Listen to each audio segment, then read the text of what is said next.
Alright guys, in today's video we're going to watch basically ICT traders plan for road to 1 million funding, basically my old video, and telling you guys what I did wrong, what I did right. Starting up a new series. This is a series I've always wanted to start up, and plus it's going to hold me more accountable to myself and just sticking to my trading models and just showing the world, because there is a goal and I want to reach that goal. This is going to be a weekly series. It's going to be posted weekly. So every weekend, basically, every Friday or every Saturday or every Friday, one of the 2 days, I'll be posting, showing weekly recaps on the trades I have taken. So my goal is to get 1 million funding by the end of this year. That has always been my goal for the end of this year. And then my current month is I never got it. It was September and I never got it. During the month of September, we have 0 funding, but we have 4 funded accounts. So we're going to be risking 1 to 2% on A-class setups. I know that may seem like a lot, but my objective during these phase ones and phase one just mainly is I have to play more aggressive. Again, our goal is to get 1 million funding by the end of this year. So we have to play very, not too aggressive, like a little. I think you still do have to, I still have to play aggressive, especially during the evaluation phase. So phase 1 and 2, aggressive, because I already have my model and I already know what I'm looking for when I'm trading. Plus my model is A-class setups only, so just risking 2%, 1 to 2%, and then eventually when we're funded, risking 0.5 to 1. And again, I blew all these and I still got the 15K even to this day. A little passive aggressive, just seizing the opportunity to capitalize on the big, beautiful trades such as A-class setups. So B-class setups, we're going to be risking 0.5 to 1%. So we're going to down the risk on Monday and Friday. So even if it's an A-class. All right, so Monday and Friday, again, economic calendar. There's no point of downing the risk. Some Mondays will offer better, trades, and you have to risk a little bit more. Same for Friday. Set up on Monday and Friday, we're still going to be risking 0.5 to 1%. Majority of my trades, I want it to be during Tuesday, Wednesday, and Thursday. Those are going to be A-class setups right there. We're going to hold positions if we are following the higher time frame order flow. And that is another thing. I probably won't take partials if we are following the higher time frame order flow. If I see an external level of liquidity that is resting and we know we're going to reach that level, I'm not going to take any partials. Even if we retrace, I'll just leave the trade at break even, of course. And if it's like a really higher time frame objective, like if it's like a weekly inversion for value gap and we caught that little tap into it during the Tuesday and it's a bearish or it's a sell program, we're gonna hold that trade all the way till Thursday, man. Even if it's a more of a swing position, try to pass it some of these phase 1s or phase 2s on those. So I'm still thinking about doing that. Not really holding like swing trading, but like not taking any partials, just letting it run to my external objective on the 15 or on the 1 minute. Of course, not the 4 hour. The 4 hour is gonna take a while, but just like the 15 and 1 minute, letting it run to that external low or high, and just taking our full profit out of there and like hitting a 1 to 5 or 1 to 4, 2% right there. Boom, passing a funded account with no partials. So I'm gonna experiment with that this year, probably next month and this month. So yeah, type of trades like those swing trades. All right, so another thing I want to do is wait for more confirmation.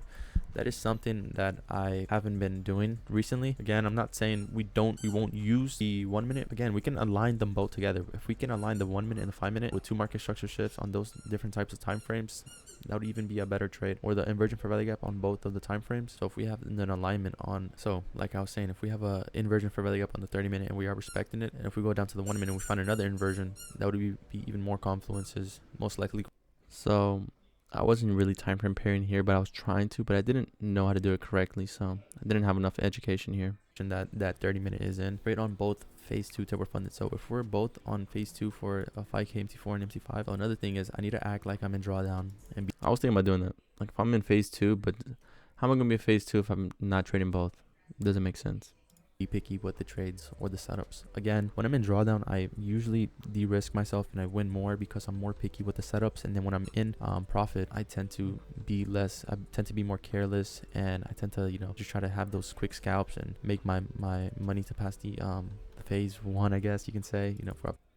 I still do this to this day. Again, I get very aggressive when I'm near the profit target, and then eventually I let myself be careless. I don't follow the rules and the models, and then eventually I lose. That's something I'm working on again. Still to this day, up 2%. Try to take every trade I can because I think it's gonna go to the moon. But we're not as picky as we are when we're in drawdown. When we're in drawdown, we're very picky and we try to catch the best moves possible because we don't want to lose. So that's kind of my mentality. I want to have it. I'm gonna try to act like I'm in drawdown for each account, even though we are in trader following models, A-risk models. So again, I showed y'all that on the previous video. And again, if those trading models are presented, Those are going to be A-class models. All right, so another thing I forgot to mention in here was we're going to have a checklist. This isn't like the final checklist. I'll probably update it later today and like, you know, add some changes to make it more optimized and like to what I actually need to go through. Wrote down some stuff, but if, you know, if we follow the checklist and, you know, a model isn't presented, that is going to be B-class. But if the model is presented and the checklist is, you know, presented to, you know, if we follow the checklist and the model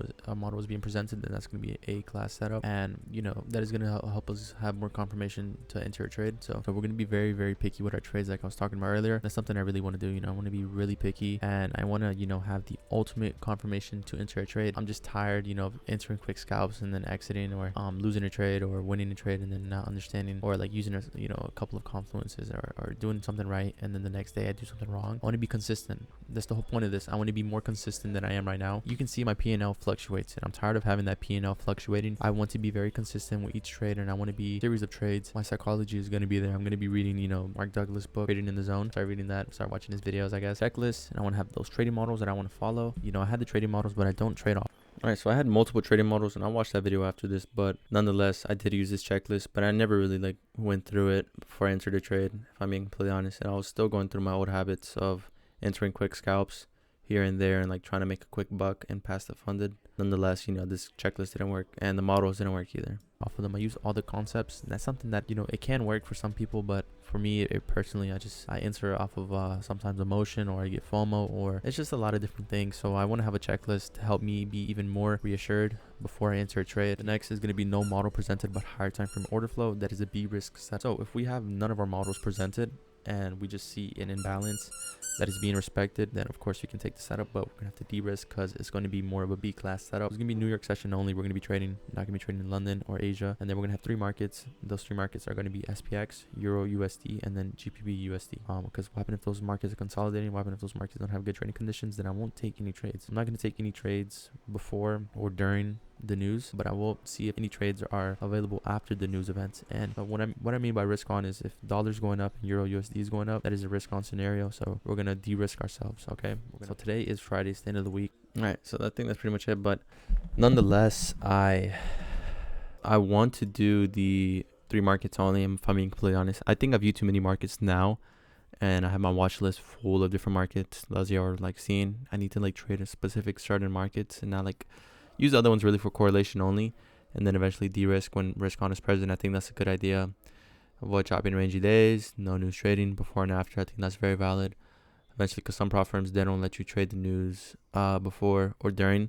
Then eventually after you can trade eventually, but you have to wait a couple more minutes too, I think. And then eventually no model presented when a hard time frame order flow is there. B-risk setup, I don't see that as a B-risk setup. That's kind of why I don't trade those models. And I'll go over those models right now. And you see they all start with what?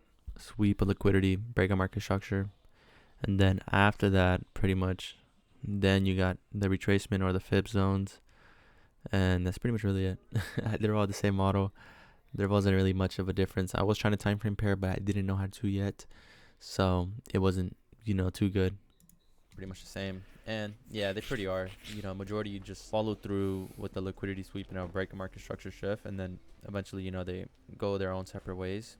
But if I'm being completely honest, I don't stick to one trading model, or I don't use like I have to follow the trading model. I use multiple concepts because I really know how to use multiple concepts, and like I just follow the order flow, and I already have my bias in the back of my mind, so I can just enter off of a certain concept or a certain couple of concepts that give me confirmation of the trade. I don't have to stick to a specific model, but if at times there is a specific model that plays or is panning out and I see it in real time, then I'll execute off the model. And of course, you know, they are just for a little bit more of a confirmation, and I have back tested them, and overall, you know, they are pretty good models, but majority of the time you have to focus on day of week, time of day, and where's the next draw on liquidity. And then all right, so we're gonna display our first, which is the 22 model. So I'm gonna display first the 22 model. Everybody knows it's pretty simple. All right, so this is what the 22 model looks like. So you're gonna have to wait for a liquidity sweep, and you get that right here. You get a sweep on liquidity. That could be your little sweep, and then eventually you're gonna wait for the market structure shift. So once you get that market structure shift right there, you're going to enter off of a fair value gap that is created or a breaker block, and then that is pretty much your entry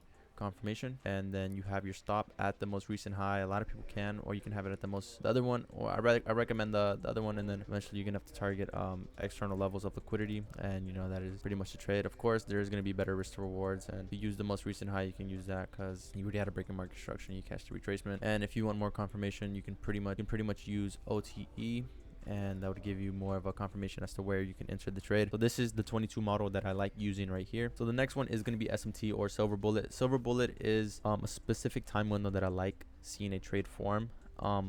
It could be a fair value gap. Majority of the time it is a fair value gap during the Silver Bullet hour. So for New York local time, it is basically 10 o'clock a.m. to 11 o'clock a.m. For London session, it is 3 o'clock to 4 o'clock. And then for the PM session, Silver Bullet starts from 2 to 3 again. During the Silver Bullet though, I like trading macros too. That's why I have sessions / macros before an SMT divergence occurs, and then I wait for the Silver Bullet, because there is macros before Silver Bullet, and that would be 8:20 to 8:30, and then 9:20 to 9:30, and then 9:50 to 10:10. That's when Silver Bullet starts, and that's my favorite macro, the 9:50 to 10:10 for sure. So this is what I usually try to look at whenever I have a SMT divergence, or whenever I have Silver Bullet hour. I try to find correlated markets like ES and so now I just use the 6SR approach with the 3 markets.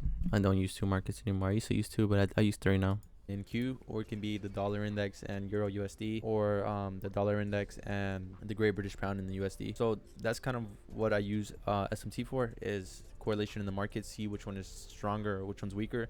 And you can see ES here created a lower low, and then NQ created a lower low, and then ES created a higher low, which means ES was the stronger market, and then NQ was the weaker one, and it's lacking in correlation there. And it's I try to use during Silver Bullet hour, or it could be during a macro.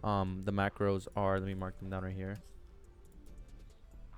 Alright guys, so for this clip I basically show you the unicorn model. Basically you have to wait for so it's a high low higher high, and you have to wait for that purge in liquidity, and then you have to wait for that breaking market structure, which is where the breaker is formed, and then you want to see the retracement back up to the breaker, and then the fair value gap, and that is basically 2 confluences mixing together, which equal a unicorn model. So I'm sorry.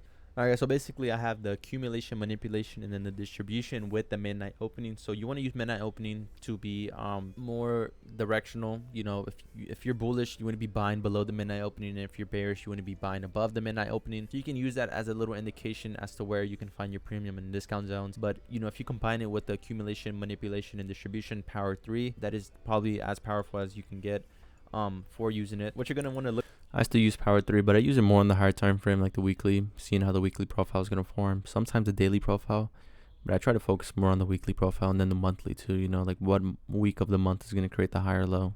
Look for in power 3 is consolidation, manipulation, and then distribution, or they call it AMD, accumulation, manipulation, then distribution. Whenever I like to find my accumulation, it's during Asia, and then my manipulation is probably during London, and then the distribution is probably during New York. So yeah, that's pretty much how to find the accumulation, manipulation, and distribution. How I use it, I try to use majority of my models and combine them together. This is kind of why I don't use one of them.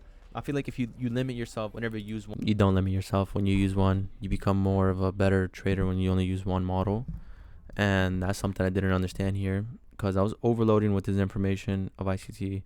I think around here this time I watched like every single video of his, and of course I don't regret it, but there's some pros and cons. You learn everything, you learn majority of all his stuff, and you have too much in your arsenal, you don't know what to use. Sometimes that's good, but then majority of the time it can be bad too, because you see a trade idea form here, but then again you see something else with other concepts, and it's telling you not to take the trade.